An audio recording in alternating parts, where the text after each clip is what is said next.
What's going on, everybody? My name is Josh from TST Prep, and this is your guide to writing TOEFL writing question number 1.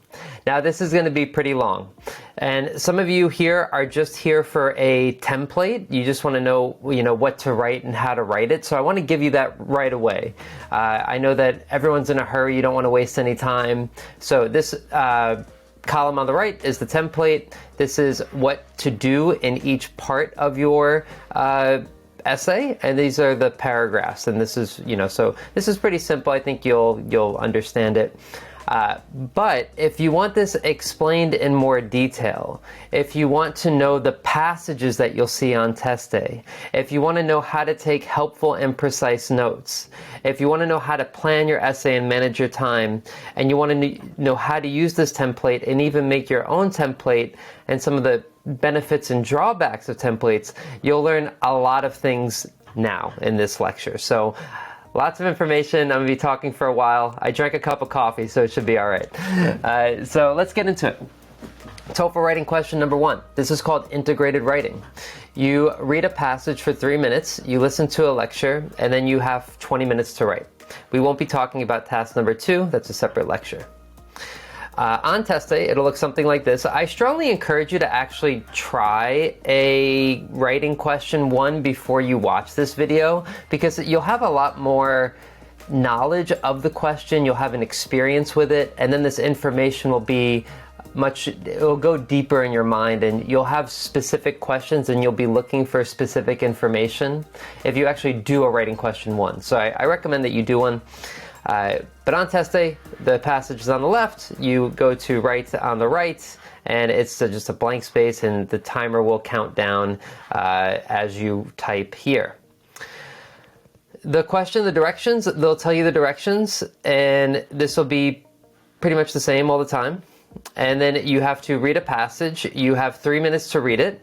Don't worry, the reading passage will come back when it's time to write, but you have to read a passage. It's about 300 words. And then you have a listening passage. You listen to a lecture that's connected to the reading, and I'll talk a lot more about this. And then the question comes up, and the question is almost always the same. I'm going a bit fast here because we'll talk about this in a lot more detail.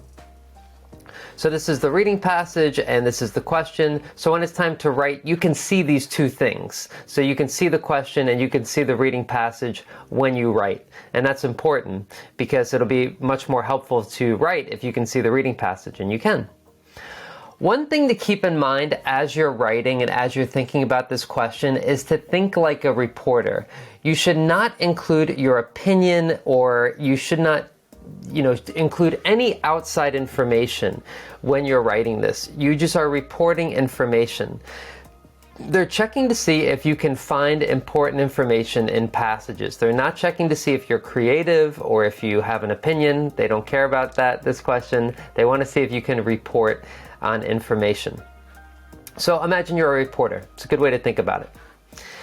In the description below, there is a Writing 24 Plus guide. It's free. It has templates. It has example questions. It has example essays. It has strategies. It has just so much good stuff in there. So definitely download that free guide, and there's a link in the description.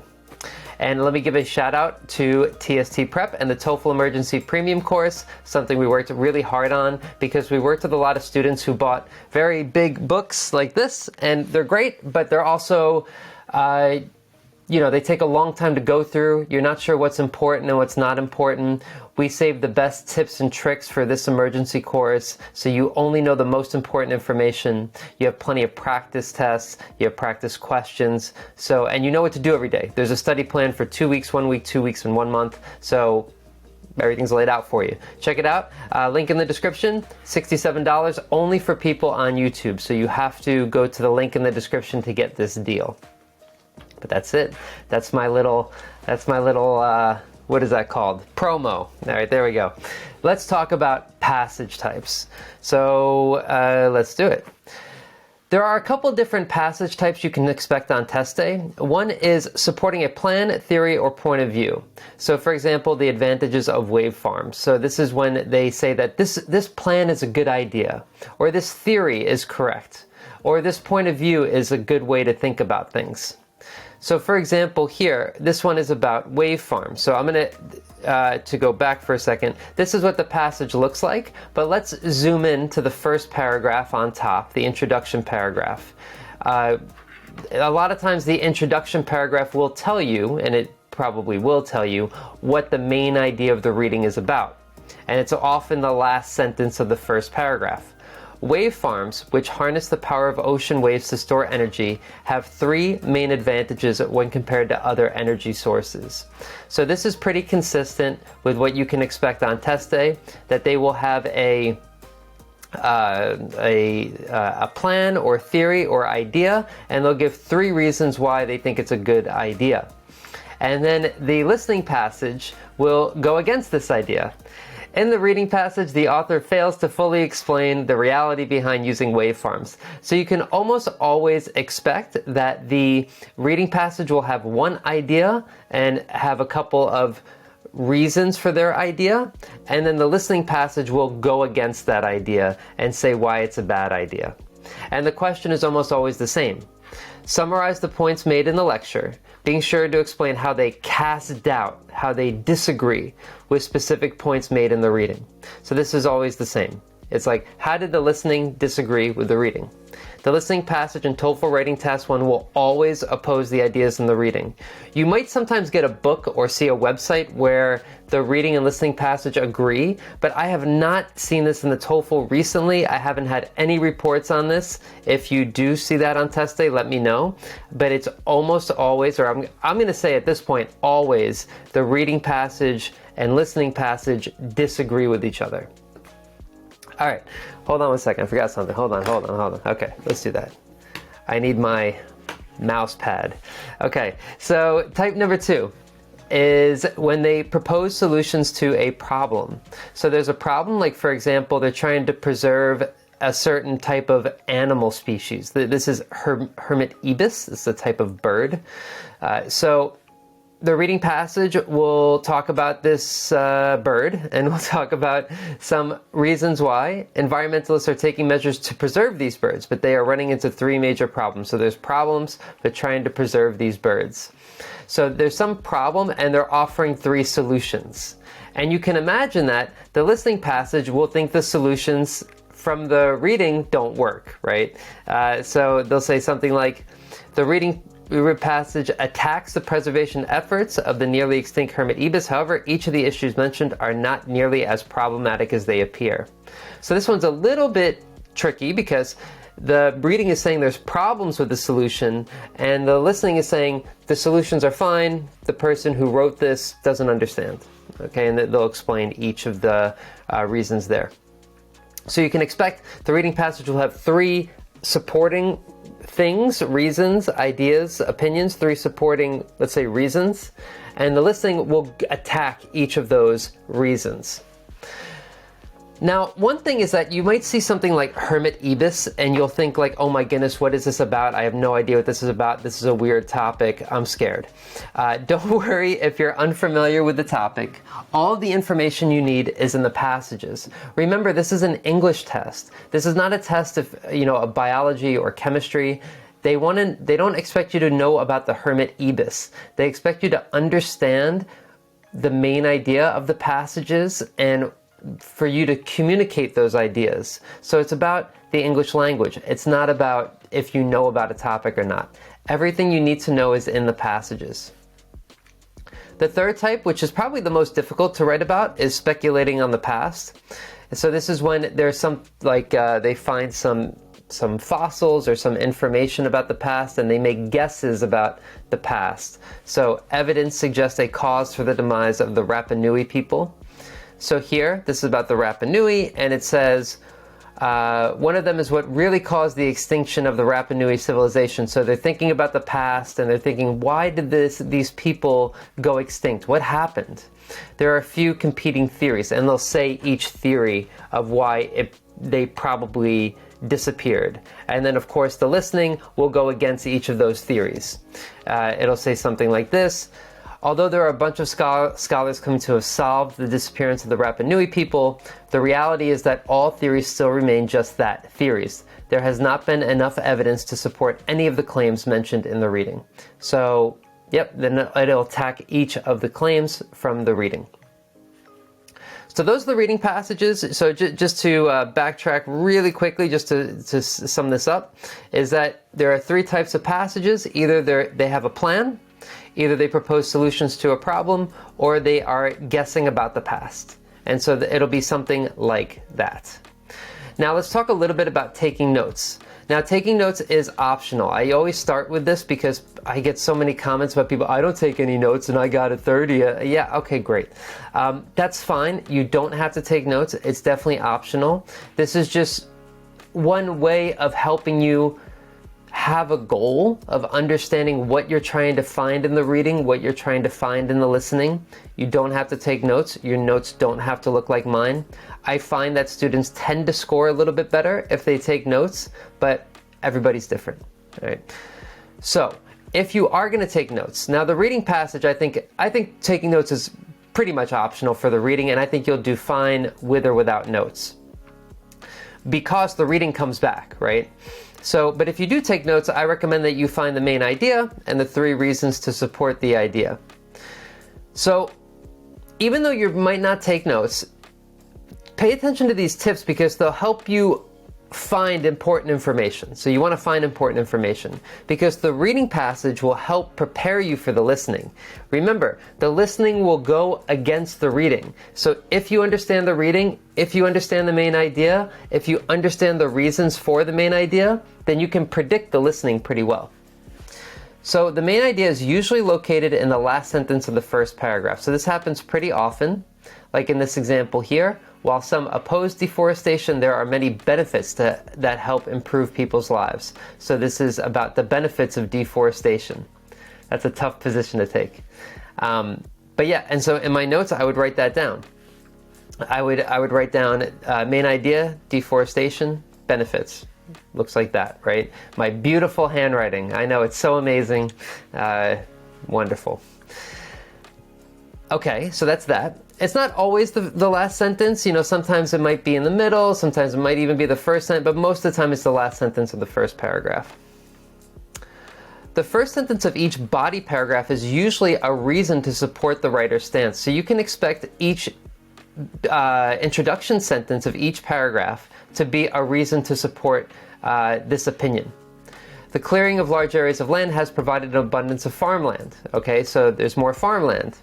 Cleared land is not only used for farming, but also for the development of new residential areas. So we clear lands, we can make new houses. Finally, it's important to remember that the forestry industry is an integral part of many national economies. So by clearing the land, it helps the economy. And of course, you should read the rest of the paragraph to understand this in more detail. But it's just like when you're writing your own essay. Your introduction sentence to a paragraph is like your thesis, your main idea of the paragraph, and then you explain it in more detail. Again, this is not always the case, but often the first sentence of each body paragraph is very important. And so I take notes about this. Now, these are a lot of notes. You don't have to take notes like me. I would say that if you're struggling with notes and you're not sure like how much to take, I would say to take, write down 5 words, 7 words, 10 words, next time write down 11 words, just pick a small number of words and just write down a couple words. And you'll find those words to actually be pretty important and helpful. So you want to find a way to take notes that's helpful for you. So experiment, practice, see what works for you. This is just a kind of perfect notes. I wrote it out here because obviously my handwriting is awful and I don't think you can read what I wrote, so I wrote it out here. So your reading notes should prepare you for the listening. If your notes are getting in the way, if your notes are hurting you from understanding, like if you can't take notes and read everything, don't take so many notes. You want to read everything first. That's the most important thing, is to read everything from the passage. Notes are a kind of bonus. But your notes can help you prepare for the listening, because the listening will pretty much be against each of these points here. if this is about the benefits of deforestation, the listening will probably start by saying that this is BS. There are not these benefits are not true, and they'll say some reasons why. It creates more farmland. There's a problem with that. It helps build homes. There's going to be a problem with that. The forestry industry is important to the economy. There's going to be a problem with that. So the listening will have a problem with each of these. So this can help you listen for important information. That's really why you're taking notes. So your notes are to help you prepare for the listening. You're not taking notes to remember anything, because when you write, you can see this again. So you're just taking notes to help prepare you for the listening. Do that however you can. Just get ready for the listening. And surprise, surprise, the listening goes against the reading. Even though there might be some short-term benefits, the author of the reading has not considered the long-term consequences of these reckless actions. So it might be short-term benefits, but long-term is a lot worse. Nearly 60% of the rainforest has been cut down for farming. So in other words, we should find other ways to farm, give some ideas of other ways to farm. We've already cut down too much. Secondly, while it might be lucrative, you might make a lot of money for a few people on houses, it shouldn't be our main concern when considering whether or not or to destroy the ecosystem. Okay, so yeah, so even though it might give us more homes, it's going to destroy the ecosystem and it's going to have long-term consequences. Finally, let's see here, people who, even though it helps the economy, it mostly helps rich people. It helps business owners, it doesn't help the people working, it doesn't help the economy, it just helps rich people get richer. And so that's the idea. This is what my notes look like. Your notes do not have to look like this. I do not expect your notes to look like this. But the listening, the more notes you can take, the better, because the listening goes away and it doesn't come back. So you want to make sure you try to take good notes, at least from the listening, because the listening will be, you won't be able to hear it when you take the test. And I'm sorry, you won't be able to hear it when you write your essay. Big difference. You won't be able to hear the listening when you write your essay, so you have to rely on your notes. So you want to take good notes for the listening. And if you take notes for the reading, or at least understand the reading, it should help you prepare for the listening. All right. The last tip is to manage your time and be sure you read the entire passage. So yeah, this is more for reading. Be sure to read and understand the passage. Your notes are designed to help you prepare for the listening. Take fewer notes if they get in the way of reading and understanding the passage. So like I said, take fewer notes from the reading if it's getting in the way, if it's taking you too long to read, or if you can't read everything. Just write down a couple words. Your notes are to help you prepare for the listening. All right, so we've talked a lot about the types of passages you'll see, how to read and listen. Now it's time to actually write your essay. And it actually should be pretty easy if you took good notes. Again, check out the 24 Plus guide, link in the description. This will give you some example essays as well. This is the template, and this is what you're gonna do for each paragraph that we're gonna talk about in more detail. And let's talk about it in more detail right now. You will notice slight variations in my template. Feel free to make your own template. Yeah, so I'm going to show you an example essay that is purposely a little bit different than this. It's pretty much the same thing, except I changed some words around. And the reason I do that is because you can write a lot of different, there's a lot of different ways to write this template. So for example, instead of author, you can say writer. Instead of lecturer, you can say speaker. Instead of saying there are flaws in the writer's argument, you can say that believes that the writer's argument is flawed. You could change the wording around. There's so many different ways to use this. And I really encourage you to make your own template.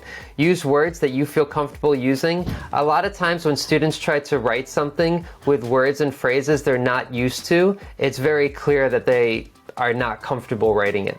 Okay? So you have the question, and it's time to write. This is how I would schedule my time. I would take the first minute to just look over my notes really quickly. I would take a couple minutes to write my introduction. And then the 3 body paragraphs is going to take most of the time, so about 13, 14 minutes. I'll talk about the conclusion in a minute. That's actually optional. And then you want to edit. And I'll talk about editing a little bit later, but you want to edit. The more time you have to edit, the better. So let's talk about your structure. So the introduction, you're going to introduce the general topic. The article introduced the topic of deforestation. And what is deforestation? It's the clearing and cutting down of trees in a large area. You introduce the author's opinion. Okay, so you start with the reading. The writer says there are many benefits to deforestation. And then you introduce the listening. The lecturer disagrees. He says that deforestation has many consequences and attacks each of the claims made in the reading. One thing I'm going to point out that I don't like about this template that I just noticed now is this very short sentence, the lecturer disagrees. One part of your grade is sentence length, and you want to try to have longer sentences. So I would actually combine this sentence to make it one longer sentence. I would say, the lecturer disagrees and goes on to say that deforestation. So I would actually combine this together because sentence length is important. But so here it is, the lecturer disagrees, he says. So the lecturer disagrees and explains that and goes on to say that. Okay, so anything like that is fine. Try to avoid these really short sentences. I'm actually glad I put this here because you can see from my mistake. Make sure you don't do that. So that's that. And now I go into the body paragraph. And now the body paragraph is going to be the same. The structure will be the same each time. You introduce the author's point. You state the speaker in the listening disagrees, and you explain why the lecturer disagrees. There should be more from the listening than the reading. I'll read this one paragraph. First, the author says that cutting down trees creates farmlands now suitable for growing crops and raising livestock. Okay. The reading passage states that this provides more food for people and can benefit the economy. The professor believes there are flaws in the author's position. He contends that it is not necessary to destroy rainforests for land to farm. He goes on to say that there are advanced technologies that allow for alternative ways to farm without soil. The more I can say, this is 2 sentences, the more I can say about the listening, the better. In general, you want to have 2 sentences from the listening and 1 from the reading per paragraph. You want to have more information from the listening. And I just wanted to show you how my notes help here. These are my notes from this is from the first body paragraph, so more farmland, and they say that they've already cut a lot of farmland and there's other alternatives. Okay, so I'm using my notes to help me write this paragraph. And what I should be doing really is writing as much as possible from the listening. You want to write as much as possible from the listening. And my notes are really helping me here. I can use 28% of world oxygen. I could use that down here. I didn't use it here because I wanted to keep things simple for the example of the template. But really try to put a lot of information from the listening if you can. You should have more information from the listening passage than the reading. As a general rule, include 1 sentence from the reading and 2 from the listening. So I kind of followed that general rule. Do more from the listening if you can. If it fits, do more from the listening. The parts highlighted in yellow are the reading, and the parts highlighted in blue are from the listening. I actually think I should write more about the listening, especially for the body paragraphs, the first, second, and third body paragraphs. The more from the listening, the better. Now, I do want to talk about this conclusion here. As you can see, the author and lecturer hold very different views on deforestation. I think the conclusion is optional, and some teachers don't even teach the conclusion, and they're pretty much right. You don't need a conclusion. Now, why is that?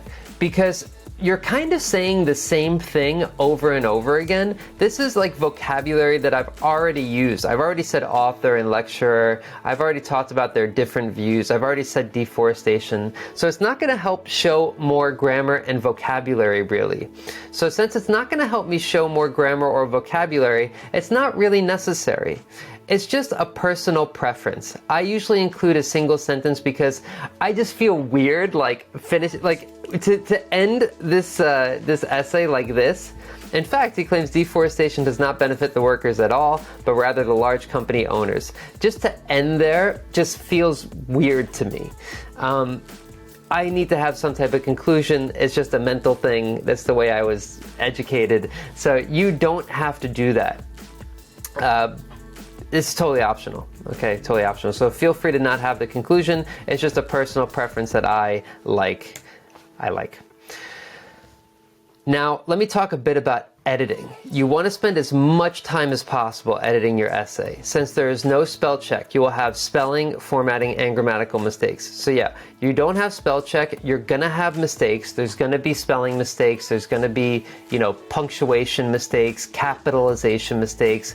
You want to spend, I put at least 2 minutes for editing. If you can do more, that's great. The more time you have to edit, the better. Because on test day, you can't, you don't have Grammarly to highlight everything in red, when you make a mistake.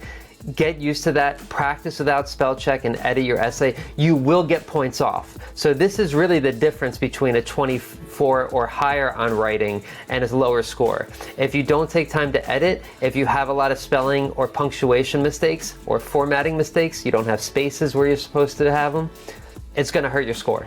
So take your time to edit, it's very important.